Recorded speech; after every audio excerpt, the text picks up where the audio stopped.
వృశ్చిక రాశి వారికి ఈ సంవత్సరం ఆదాయం 11, వ్యయం 8, రాజపూజ్యత 2, అవమానం 6, అదృష్ట సంఖ్య 9 అయింది. వృశ్చిక రాశి వారికి కళ్యాణాది శుభయోగాలు, ఉన్నత విద్యాపరంగా ఉత్తీర్ణత, ఉద్యోగం. జూన్ నెల ప్రారంభంలో గురుడి యొక్క రాశి మార్పు ఈ వృశ్చిక రాశి వారికి అనుకూలంగా ఉంటుంది. ఈ వృశ్చిక రాశి వారికి గత సంవత్సరంలో అష్టమ స్థానంలో గురుని యొక్క సంచారం మూలంగా ఆరోగ్య విషయాల్లో కొన్ని ప్రతిబంధకాలు ఉన్నాయి. అవన్నీ కూడా సంవత్సరం ప్రారంభమైన తర్వాత 2 మాసాల్లో తొలగిపోతాయి.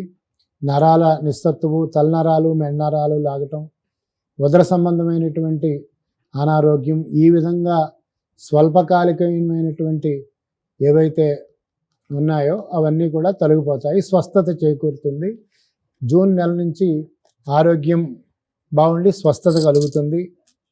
ఈ వృశ్చిక రాశి వారికి గురుడు భాగ్యరాశిలో సంచరిస్తున్నాడు కాబట్టి జూన్ నెల నుండి భాగ్యరాశిలో ఉచ్చస్థితి సంచారం మూలంగా విద్యలలో సృజనాత్మకత, పరిశోధనల్లో విజయం, విదేశాలలో గతం నుండి ఉద్యోగాల కోసం ఎదురు చూస్తున్నటువంటి వారికి విజయం చేకూరుతుంది. అంటే ఇతర దేశాల్లో ఉద్యోగాలు వస్తాయి.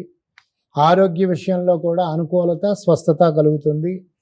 గతంలో నిలిచినటువంటి శుభకార్యాలు ఇప్పుడు సిద్ధిస్తాయి.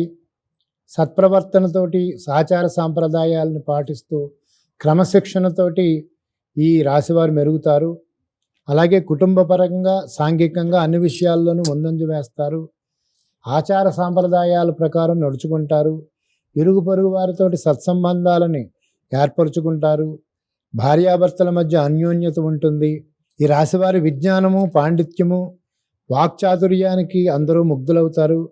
ప్రతి విషయాన్ని లోతుగా విశ్లేషించి జ్ఞానాన్ని పెంచుకుంటారు. వృత్తి వ్యాపారాల్లో ఉన్నవారికి కూడా కొత్త భాగస్వాములు ఈ సంవత్సరం తోడవుతారు. వర్తక వాణిజ్యాలు విస్తృతమవుతాయి. అలాగే ఈ రాశిలో ఉన్నటువంటి సాహిత్యకారుల రచనా శైలి చాలా మెరుగ్గా ఉంటుంది. వృశ్చిక రాశి వారి ఈ సంవత్సరం ఆరాధించవలసినటువంటి దైవం దత్తాత్రేయుడు.